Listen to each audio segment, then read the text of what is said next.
Hey, I don't know if I think you did see it because I think you retweeted Bill's story last week, but Matt dropped that goon moniker with you. I was curious if you've ever heard that before and just what you thought of it, kind of what you bring to the run game.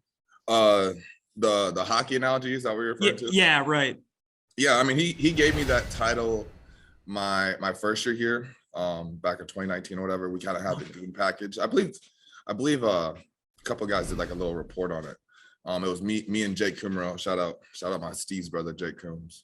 But yeah, I mean, it's just, it's the mindset, it's the mentality in the run game of just going out there, digging out the safeties, digging out the linebackers, doesn't matter who it is. Just doing whatever I can to help my team be successful. Bill Huber, go ahead.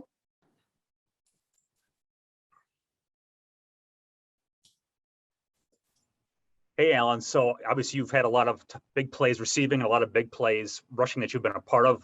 On a highlight reel, what do you like best? Is it the big touchdown catch or the big block to spring Aaron Jones or whoever? Probably the big block. I take a lot of pride in my blocking, mainly because not too many receivers do. That's one thing I really focused on when I got to the league, and something I've taken a lot of pride in since I've been younger too. So, blocking has been kind of my niche of how I can separate myself from a lot of other guys. I'm not the fastest, not the quickest. I'm probably not even the strongest wide receiver.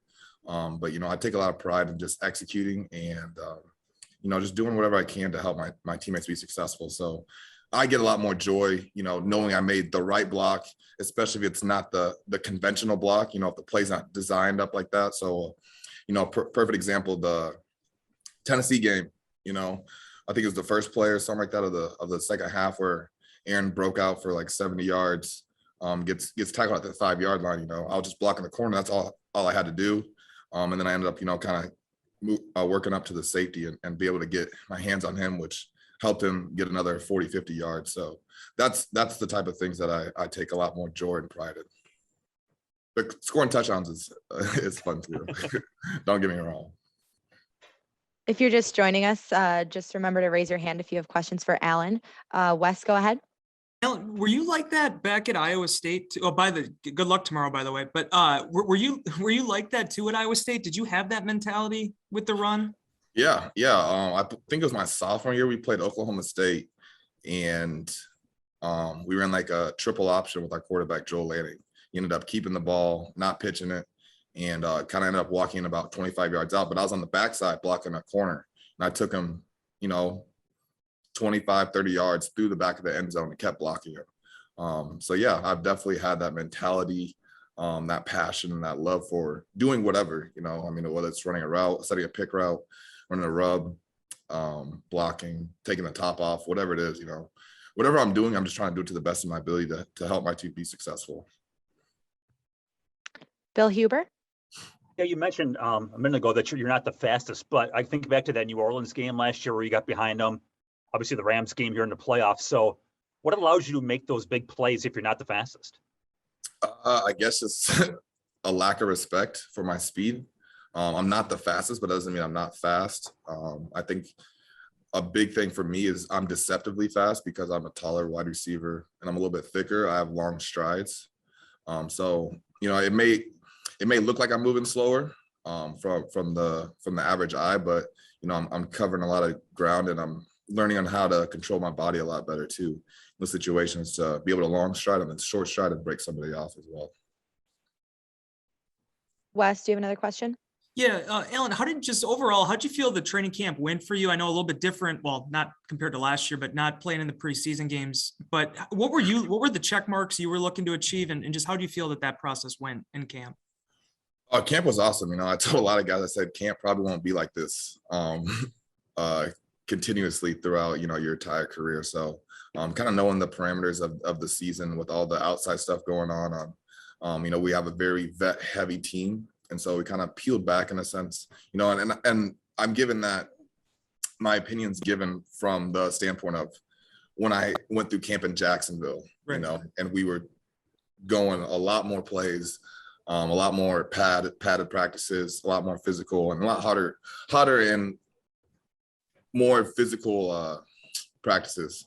But for me, my check boxes, coming back in shape, I think mentally, I've always kind of been there in that sense of just, making sure I'm focusing on the little details throughout the offense. And then just, getting in shape, getting ready and doing whatever I have to do to help my team.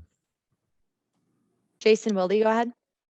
Hey, Alan, last year I got into a bit of I don't want to say argument with Goody, but I asked him about how foolish it was to cut you at the end of camp in 19 and risk losing you given what you've become.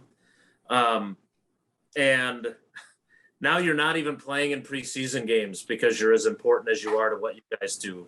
What does that say about the journey that you've been on these 3 years? Yeah, I think, just that journey is just, it's a good example just for anyone, that doesn't matter where you are at in life, you can always change that position. 3 years ago, I was in a lot different circumstance than I am right now. And, I think a lot of the hard work, the dedication, the passion and love that I put into this game, into my craft, I'm reaping the benefits of that now. So, it's been a long journey. Like you said, for me to not play in a preseason game. Yeah, it's pretty crazy considering that they cut me, 2 years ago, but anyone can say that in hindsight now, that now it's 2-3 years later. At the time, I think, Goody did the right thing for the organization. He was trying to do the right thing. I mean, that's what he's supposed to do. I mean, that's what he's paid to do for his job of whatever his best opinion is. So, I mean, either way, I came back, signed on the roster 4 or 5 days later, and, I'm still here. So very thankful for that and to be in this building still and to be in the league and to be able to play with some great players and great coaches as well. Bill Huber, go ahead. Yeah, Alan, how curious are you to see how defenses play you guys? You guys as receivers have been dinged a bit nationally, but Davante is Davante. Marquez can score at any time. You do what you do. Now Randall's here. I mean, you guys got a lot of ways to beat secondaries. Yeah. I think we're a very well-established receiving core. We're adding Amari this year, which is great. But I think overall, I mean, we have so many different intricacies in our offense, so many different threats, so many things that we as wide receivers individually bring to the table that can be hard to game plan for other defenses. And we know the offense so well that we can be put at any position at any given time. So I think it's going to be harder for defenses to kind of scheme us and to game plan us because we move around so much. And, Aaron just does a great job of just getting us in the right spot, especially when we're in 2 huddle or 2 minute and no huddle situations. We're kind of just moving the ball up the field. I'm really excited to see what our receiver room does this year. Wes, go ahead. Hey, Ellen, with that, I know last month we asked you about Randall coming back, and you obviously had those couple of weeks with him, back whenever that was, I think in 18. Actually being in a room with him now this past month, what has that experience been like, in terms of not only kind of gleaning some stuff from him as a receiver, but also, in the preparation aspect of, getting ready for a season? Yeah, it's kind of funny in a sense because, like you said, I got cut 2 years ago. When I first got here, I was looking up to Randall and everything. And he was giving me tips and pointers.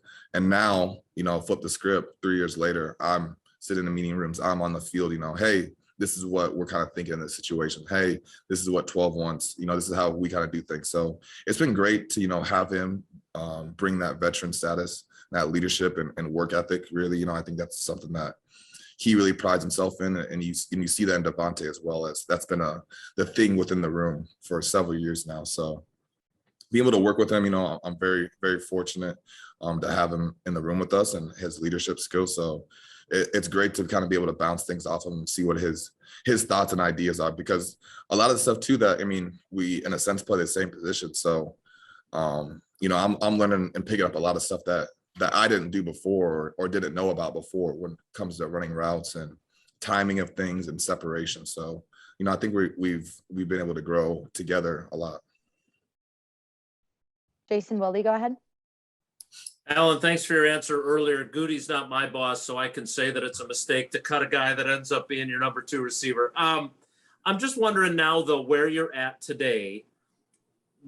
How do you look at this season? There's so much uncertainty with all of you guys in that receiver room and contract situations, et cetera. I know winning and getting to the Super Bowl and all that is number one, but on a personal level, how are you kind of approaching this season being in a different spot than you have been in the past? The same way.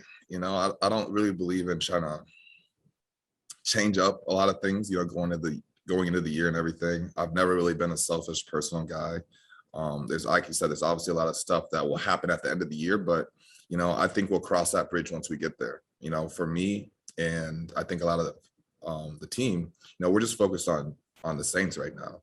We can't even see as far as the end of the year, playoffs, all that, postseason, off season. So I think my biggest thing is just focusing on enjoying the season, enjoying my teammates, enjoying my coaches, coming to work every day and just being very thankful that I got to walk in this building with a smile. Because I know at some places and some other players around the league, they don't do that. So, I think that's kind of the big thing is just, enjoying the moment, enjoying every single day, get the most out of practice, get the most out of the games, get the most out of the relationships that you can build with the people in this building. And, just keep on moving on with life. It's just like anything else, at the end of the day, we don't know what's going to happen tomorrow, so we can't look too far ahead in advance. And we just got to stay grounded and stay in the moment. Looks like we got just a couple more. Bill Huber, go ahead. Yeah, speaking of not being able to look past the day, you had that really big game against the Saints last year down there, and then I'm getting hurt and missing some time. Do you have goals for this year? Like if you can play 6 or 17 games, is 1,000 yards? Is that a target? Do you have anything you want that you thought about or you can share? I mean, I'll be lying to say that I'm not trying to get 1,000 yards. I'm not trying, or that I'm not trying to score 10 touchdowns or whatever. I think my personal goals always come secondary to the team goals.